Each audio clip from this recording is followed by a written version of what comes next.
Bonjour. À la fin de ce cours, tu pourras te présenter et parler de tes loisirs, de tes passions, bien sûr en français. Philippe, Adrienne, moi et bien sûr Olaf, on est tous là pour t'aider. Commençons par la présentation de Philippe. Bonjour, je suis Philippe, je suis français, mais j'habite à Budapest. J'ai 60 ans. Je parle français, anglais, un peu espagnol, mais je ne parle pas hongrois. Je suis docteur et j'aime le football et la cuisine française. Et maintenant, écoutons la présentation encore une fois avec le texte. Arrêtons l'enregistrement phrase par phrase et pratiquons ensemble la prononciation. Bonjour, je suis Philippe, je suis français, mais j'habite à Budapest. J'ai 60 ans. Je parle français, anglais, un peu espagnol, mais je ne parle pas hongrois. Je suis docteur et j'aime le football et la cuisine française.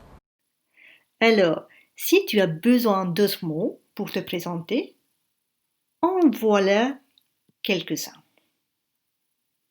Si tu ne trouves pas le mot qu'il te faut, n'hésite pas à consulter un dictionnaire ou à m'envoyer un petit mail sur info@alacarstudio.fr. Tout d'abord, que signifie je suis et j'ai? Je suis signifie I am en anglais. On l'utilise avec les professions, les nationalités, les adjectifs, etc. Je suis professeur ou je suis espagnol.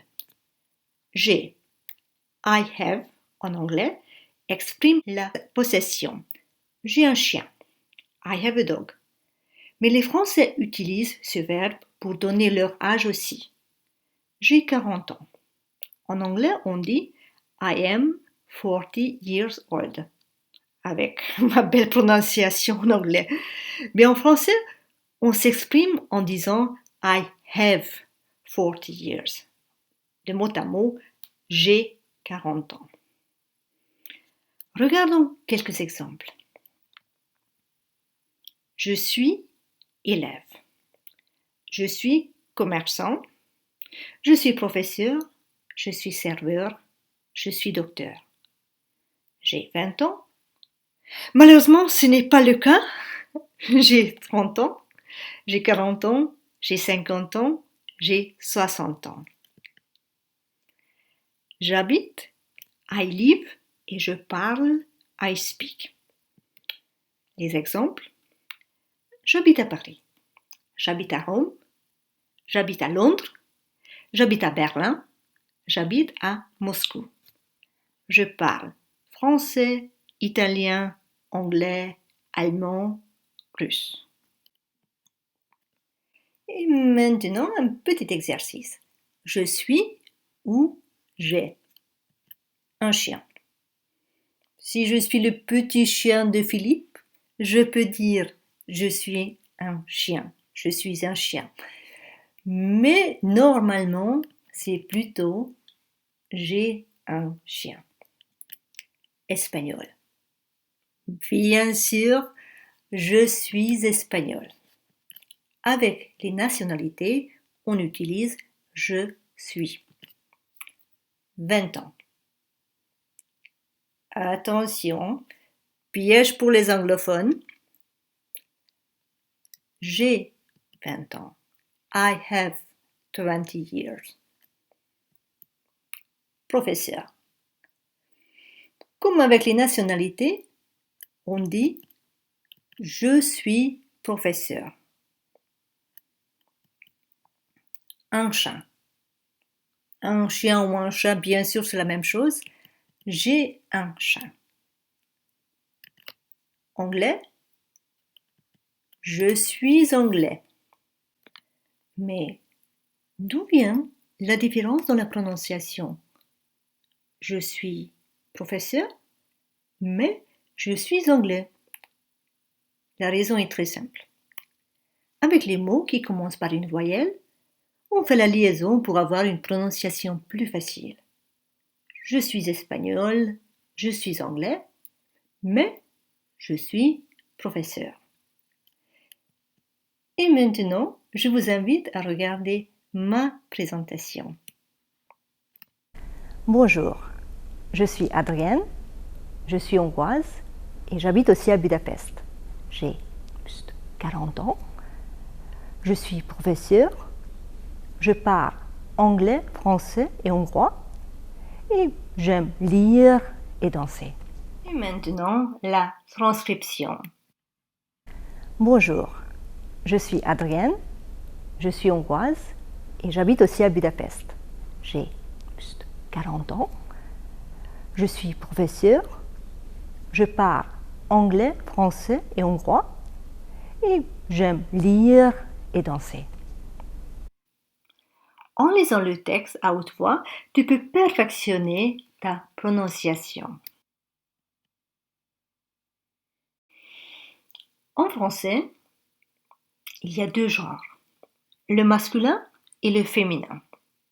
Très souvent, la différence entre les deux, c'est un seul E à la fin du mot.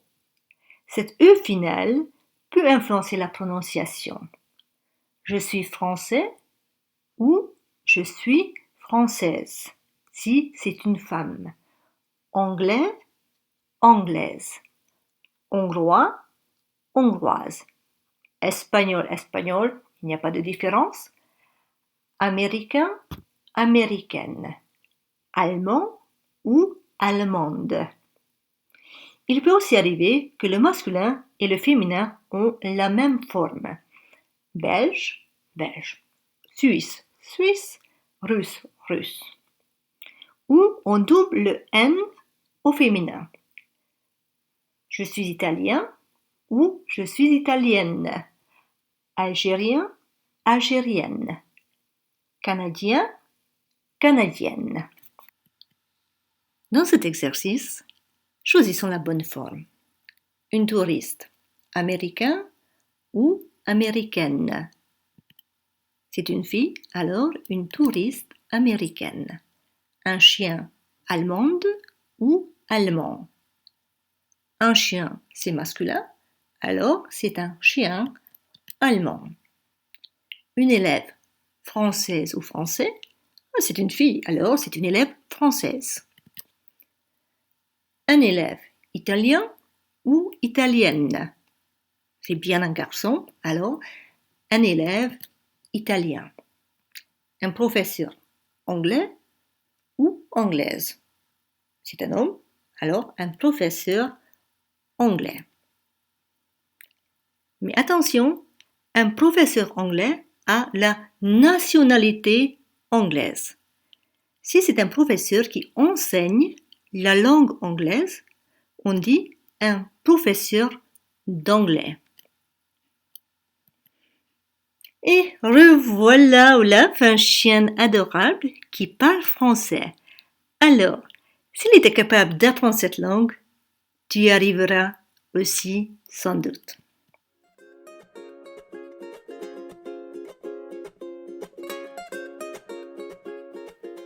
Salut, je suis Olaf. J'habite avec Philippe. J'ai 2 ans. Et je suis un chien adorable. J'aime manger, mais je n'aime pas les chats.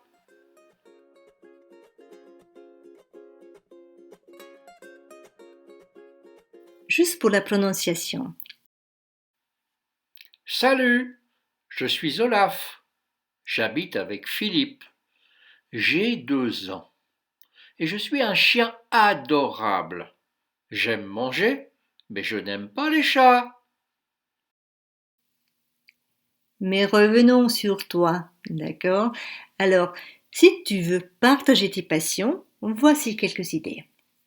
Alors, pendant une rencontre, c'est important de savoir dire quelque chose de tes loisirs. J'aime danser ou j'aime la danse. J'aime voyager, j'aime le voyage. J'aime lire, j'aime les livres, j'aime courir, j'aime le sport, j'aime manger, j'aime la pizza.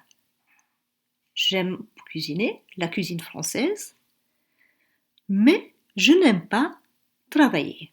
Attention, travailler n'a pas le même sens qu'en anglais. Travailler, ça veut dire to work en anglais. Je n'aime pas faire le ménage ou je n'aime pas les chats. Et un dernier exercice, oui ou non. Alors, tu te souviens d'Olaf et de sa présentation? Alors, il faut choisir la bonne réponse. J'habite à Budapest. Je n'habite pas avec Adrienne. J'aime manger. Je n'aime pas danser ou courir. Alors, je n'aime pas danser.